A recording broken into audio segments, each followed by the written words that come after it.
Up in the city is a place where people go to get flipped over on their heads. There below hangs a shadow, turned solid, in the shape of a living person, a description only fitting for a man named Sussex. The chill of a pending first date teases his future like a dancing monkey inside a crystal ball. She might as well be an angel in his eyes, though how angelic could she really be? She is from the city. The sound of distant crackling causes Sussex to wake and sleep in intermittent blinks. He comes to, dreaming maybe about cyber sex or a misty projection. Likely both. Somewhere magical with rainbow dew and pixies buzzing around them.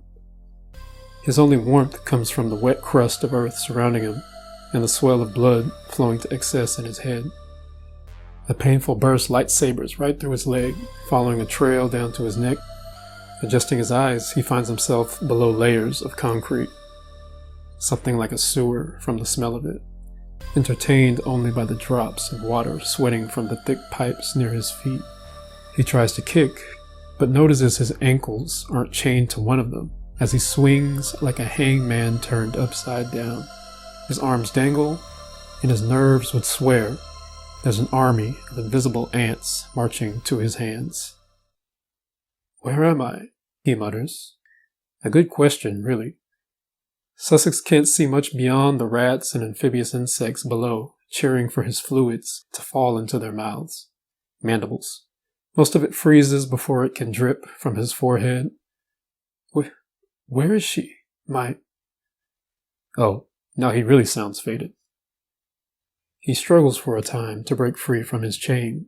A rush of anxiety hits him, and one objective infiltrates his mind. I gotta get down from here. At the peak of his efforts, he notices an irregular shadow sloshing in the sewer. Someone there is moving. It reminds him of when he was a child, and he would look out the window to watch wild things scurrying in the deep.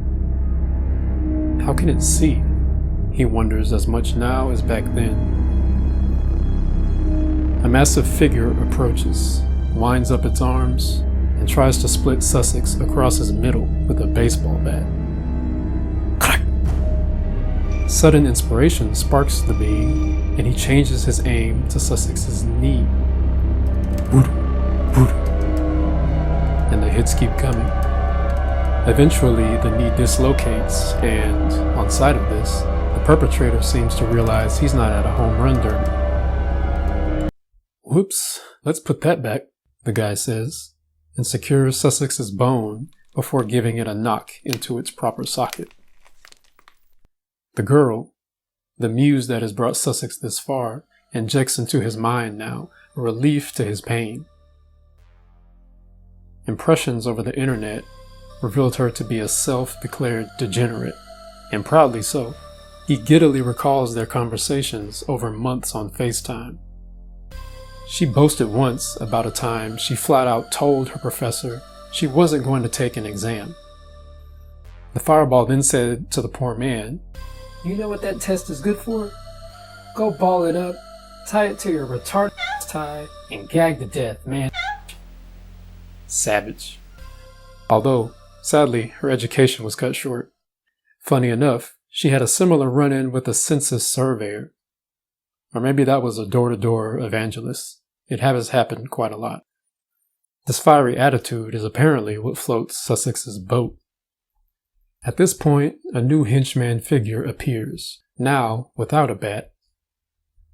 The grim silhouette unlocks Sussex from his chains, though he finds that with liberation comes pain, as his teeth promptly bite the floor right before the rest of his face. A few roaches come to welcome Sussex with kisses and sniffs. He licks his wounds, then notices the ice around his mouth tastes vaguely of urine. That's weird, he thinks. They didn't.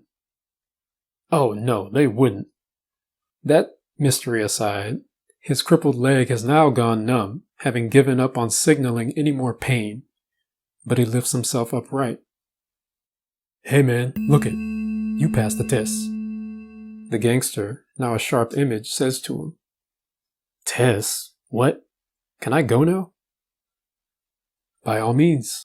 Welcome to town. Don't come here new again. Whatever that means.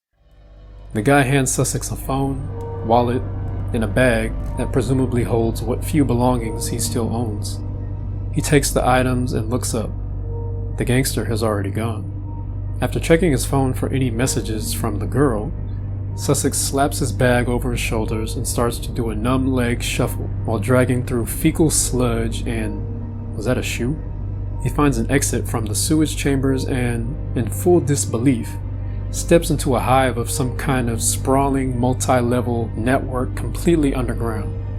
Lanterns and lamps line roads built centuries before. Sussex follows them while guiding himself along the cavern walls. A nausea derived from bone-level pain threatens to retch from his innards. Before even noticing, a netherworld of marketplaces, heaps of cattle and mules, sick beggars and rich merchants, the eyes of which seem to have adapted to the faint firelight, all turn into visions of things past. It is his first glimpse of the slimy ecosystem that bustles alive below the city streets. "You passed the test." A voice speaks from a corner in the dark.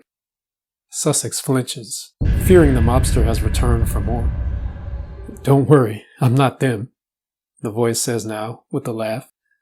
"Oh good, it's just a hobo," says Sussex.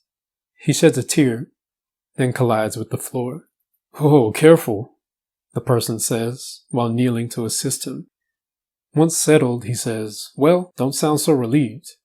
And yeah, we prefer the term travelers, you know what I mean?" "Great, so what is this, like hippie hell or something?" Sussex asks. "Don't be silly. Actually, that's not far off. Excuse me." The man, or traveler, as he prefers, reaches suddenly for his pockets, frowns displeased, then digs into a waist pouch. Finding his object of interest, the man unwraps it and presents it bluntly before Sussex. "Take this." "Are you crazy? Why in the hell would I take that? You could be trying to kill me or... It's for the pain, just take it," he orders firmly. So Sussex pops and swallows. "Golly, are you happy now? I guess if I die, at least it was for love," says Sussex. "Oh, thanks, that's sweet," says the traveler. "No, not..." But words immediately slur as a throbbing pain with the intensity of a heavy-fisted door knock pounds inside of Sussex's knee and spine. His moans turn into shouts, which in some inexplicable mutation of reality converge with the fire of the lanterns, creating a stream of light and sound gurgling before his eyes like a river. The sensation seems to last for a couple of hours, but ends within the scope of seconds. When done, Sussex stands, this time without nausea and only the slight burn of a muscle sore around his knee. He is healed, it seems. What kind of witch doctor stuff was that, man? My knee feels like, well, not new, but I don't feel it hurt no more. Aha, ancient traveler's secret. I'd say you're a traveler too, technically. Why, 'cause I got beat up by that stupid mob? No, the traveler says. 'Cause you smell like piss. I could smell it from 2 levels down. That's how I knew your knee was out of shape, know what I mean? They do the same to all us travelers. So, what are y'all, some type of nomad gypsies from the hillsides? Sussex asks. Actually, I'm from right here in the city. They just call us travelers 'cause we look like the bums that come from out of town. The traveler gets busy shining his watch with a scarf. You're from out of town, I take. Yeah, just got in today. Well, I guess today. It's so dark down here. I came in on the train and my girl. That's why I'm here visiting. She told me it was going to be a gang or some dudes that were going to rough me up as a way to welcome me to town. Do initiation. Yeah, initiation. I got to Grand Station, didn't see nobody, so I was cool. I sat on the bar, got me a soda. Next thing I know, this lady offers me a drink. My dumb ass took it, and yeah, here I am smelling like some other dude's pee. Oh, I know it too well, know what I mean? Hey, you wouldn't have something in that bag to help with the smell, right? I still got a girl to impress. Unfortunately, he tilts his head and smiles regrettingly.